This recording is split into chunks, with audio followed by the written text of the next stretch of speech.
Have you ever wondered how much we really know about the families living right next door? On the outside, everything can look picture perfect. A smiling couple, two little boys playing in the yard, a neatly kept suburban home. But what if that home is hiding a secret so dark, it will shake an entire community? This is the story of Susan Powell. On a cold December night in 2009, in West Valley City, Utah, Susan, a 28-year-old mother of two, vanished. Hours earlier, she had spent the day with her husband Josh and their young sons, Charlie and Braden, enjoying the snow. But by the next morning, Susan was gone. She never showed up for work. She never answered her phone. And she was never seen again. At first, people wondered if Susan had walked away, if maybe she had chosen to leave her life behind. That's what her husband Josh would later claim. But police quickly realized this wasn't just a case of a missing person. It was something far more sinister. Josh became the prime suspect. His story didn't add up. He told investigators he had taken his two little boys camping after midnight in the middle of a snowstorm, leaving Susan at home. That explanation raised more questions than it answered. And within just a few years, this case would explode into a devastating family tragedy. In 2012, Josh took his own life, and the lives of his sons, leaving behind even more heartbreak and still no trace of Susan. More than 16 years have passed. Her body has never been found. And to this day, the disappearance of Susan Powell remains one of America's most haunting unsolved mysteries. Tonight, we're going to retrace Susan's story. Not with wild speculation or sensational headlines, but with care, using the records from the West Valley City Police, reports from the FBI, in-depth coverage from the Salt Lake Tribune, and insights from the book If I Can't Have You by Greg Olson and Rebecca Morris. We'll also include updates as recent as 2023 from ABC News. Every detail you'll hear is grounded in what investigators, journalists, and Susan's loved ones have uncovered. If a statement comes only from Josh or another person under suspicion, I'll make that clear to you. So, what really happened to Susan Powell? Could one man have orchestrated her disappearance and concealed it for more than a decade? Or is there still a piece of this puzzle waiting to surface? Stay with me as we open this cold case file, the disappearance of Susan Powell. And to truly understand the mystery, we need to start not with the night she vanished, but with the woman herself, Susan Powell, and the life she built in Utah. To really understand what happened, we need to step back and look at Susan's life, who she was, the world she lived in, and the struggles she carried quietly behind closed doors. West Valley City, Utah, in 2009 was a growing suburb just outside Salt Lake City. It was a place of tidy cul-de-sacs, church gatherings, and families who often knew their neighbors by name. The community was deeply tied to the traditions of the Latter-day Saint faith, the Mormon Church, which emphasized family, responsibility, and devotion. On the surface, it looked safe and stable, but like in so many communities, there were hidden struggles too. Marriages under strain, private fears, and stories of control and abuse that rarely left the walls of the home. Susan Powell was, in many ways, the heart of her own family. At 28, she was described by friends and coworkers as energetic, warm, and generous. She worked at Wells Fargo, balancing her career with raising two young boys. People who knew her said she had a smile that could light up a room and a determination to give her children the best life she could. But the truth of Susan's marriage to Josh was far more complicated. While their family photos showed two young parents and their children posing happily, Susan's private journals told a different story. She wrote about her growing concerns over Josh's behavior, his spending habits, his temper, and his need for control. In some entries, she expressed fear that he might harm her. Those words, preserved after she vanished, are haunting now. Imagine for a moment being in Susan's position. A young mother, still holding on to hope that things might improve, but also sensing danger that you can't quite put into words. How do you balance love, duty, and fear when the person who should protect you is the one you're most worried about? Despite those private fears, Susan tried to maintain a sense of normalcy. She was active in her church, involved with friends, and always focused on her children. From the outside, the Powell home looked like a typical Utah household. But those closest to Susan noticed the cracks, moments when her cheerful facade slipped, or when she confided that she felt trapped in her marriage. Her disappearance in December 2009 wasn't just shocking because she was so young, or because she left behind two children who adored her. It was also a wake-up call to the larger community. For many, it revealed just how easily domestic struggles can be hidden until it's too late. And for the Mormon community, it became an especially painful reminder that appearances can mask very real dangers. Susan's story resonates not just because of the mystery of her disappearance, but because she was a real woman, someone who wanted a safe home, who loved her children, and who deserved a future that was taken from her. And as we move back into that December night, remember this. Behind every news headline and police report was Susan herself, a mother, a daughter, and a friend whose voice was silenced. Because on December 6, 2009, everything changed. December 6, 2009, began like so many other winter days in Utah. Snow had fallen across West Valley City, blanketing the streets, making the air feel still and heavy. Susan Powell spent the day at home with her husband, Josh, and their two young sons, Charlie, who was 4, and Braden, who was just 2 years old. The family did simple, ordinary things, baking cookies, playing together, enjoying the snow outside. Friends who visited that afternoon said Susan seemed relaxed, though maybe a little tired. Nothing seemed out of place. But by the early hours of the next morning, Susan was gone. According to Josh, sometime after midnight, around 12:30 in the morning, he decided to take the boys on a sudden camping trip. He later told police he wanted to test a new generator, so he packed up his young children, drove out into the freezing Utah night, and headed into the desert during a snowstorm. Imagine that for a moment. A father bundling 2 toddlers into a minivan after midnight, when temperatures had dropped well below freezing, and driving off to camp. Does that sound believable to you? Investigators didn't think so either. When Susan didn't show up for work on Monday, December 7th, her friends and coworkers became worried. She was reliable, always on time, and it wasn't like her to go silent. Police were called to the Powell home. What they found inside was unsettling. The house was strangely quiet. On the living room floor, a large fan was set up, blowing over damp carpet. To officers, it looked as if someone had recently cleaned the floor and was trying to dry it out. Yet there was no obvious reason for why the carpet should have been wet. There were no signs of forced entry, no broken windows, no overturned furniture, nothing that screamed struggle. But the atmosphere inside that house didn't feel right. Later that day, Josh returned home with the children. He acted calm, even casual, but his explanation raised red flags immediately. He claimed that while Susan had stayed home, he and the boys had spent the night camping. Investigators asked him why he would take 2 small children out in the middle of a blizzard. Josh shrugged it off, insisting it was just a spur-of-the-moment idea. The inconsistencies piled up quickly. His cell phone had been off for large portions of that night. Neighbors recalled seeing Josh cleaning his minivan extensively, vacuuming and wiping it down soon after Susan disappeared. There were also reports that he discarded certain items, including a phone, though details remain unclear. As investigators dug deeper, they found something chilling. A small amount of Susan's blood was discovered in the Powell home, later confirmed through testing. It wasn't enough to prove how she had been injured, but it was enough to suggest violence had occurred. Alongside that, her personal journals revealed fears she had written down in private, that Josh might hurt her, that she felt trapped in her marriage. One entry even read like a warning. If anything happened to her, people should look to her husband. Still, without a body, the case stalled.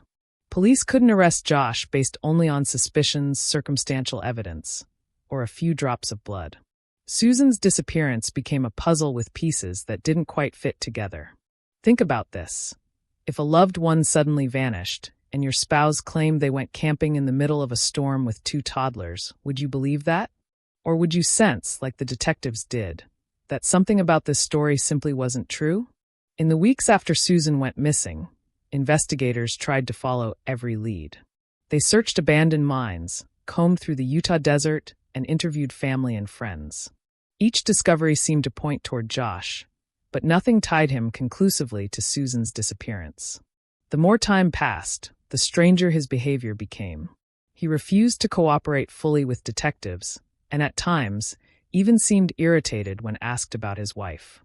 Instead of focusing on finding Susan, Josh appeared to focus on himself, his possessions, and his reputation. It was clear to police that this wasn't just a missing person case. Something darker had happened inside that home. And yet, despite the suspicions, Susan Powell was still nowhere to be found. So where would the investigation go next? Who else, if anyone, could be involved? And how could a case with so many warning signs still remain unsolved?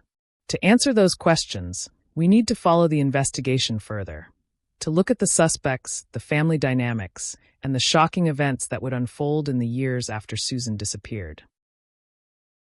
As the first frantic days after Susan's disappearance turned into weeks, the investigation widened. West Valley City detectives led the initial response, and within days federal agents from the FBI were involved, coordinating searches and compiling tips.